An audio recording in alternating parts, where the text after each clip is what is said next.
खाना खाकर पति पत्नी रात को सो गए। रात के करीब 12 बजकर 30 मिनट पर पत्नी की नींद खुली।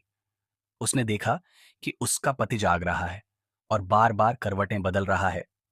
उसे देखते ही उसने पूछा, क्या हुआ जी, अभी तक सोए नहीं?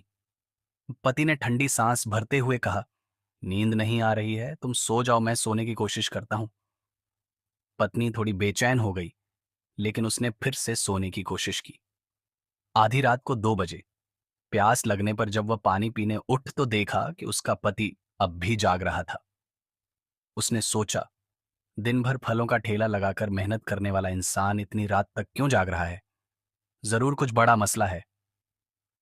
वह पास आई और प्यार से बोली, क्या बात है जी, मुझे बताइए। आप परेशान लग रहे हैं, कोई बात है क्या? पति ने नजरें चुराते हुए कहा, नहीं कुछ नहीं, बस यूं ही नींद नहीं आ रही है, तुम सो जाओ।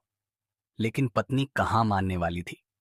उसने पति का हाथ अपने सिर पर रखा और कहा, खाओ मेरी कसम, अगर कोई टेंशन वाली बात है तो छुपाओ मत। पति हार गया। उसने धीरे धीरे कहा, पड़ोसी से जो पैसे 1 साल के एग्रीमेंट पर लिए थे, वह अब अपना पैसा वापस मांग रहा है। धमकी दे रहा है कि अगर पैसे नहीं दिए तो बहुत बुरा होगा।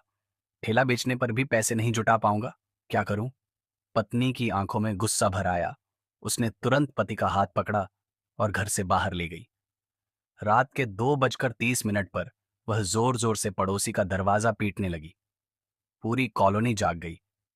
पड़ोसी नींद से हक्का बक्का बाहर निकला और चिढ़ते हुए बोला, क्या हुआ, दरवाजा क्यों तोड़ रही हो? पत्नी ने तपाक से जवाब दिया, आई सुनिए भाई साहब, हमने पैसे 1 साल के एग्रीमेंट पर लिए हैं। 1 साल से पहले तो हम पैसे नहीं देंगे।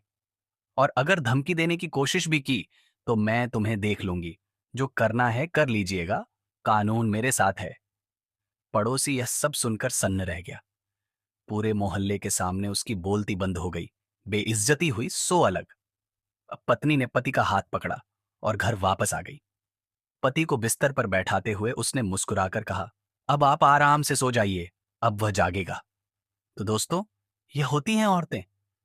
जब बात अपने परिवार की हो तो वह किसी से भी भिड़ जाती है। अगर आपको यह कहानी अच्छी लगी हो तो लाइक करें, शेयर करें और सब्सक्राइब करें। कमेंट में अपने विचार जरूर बताएं।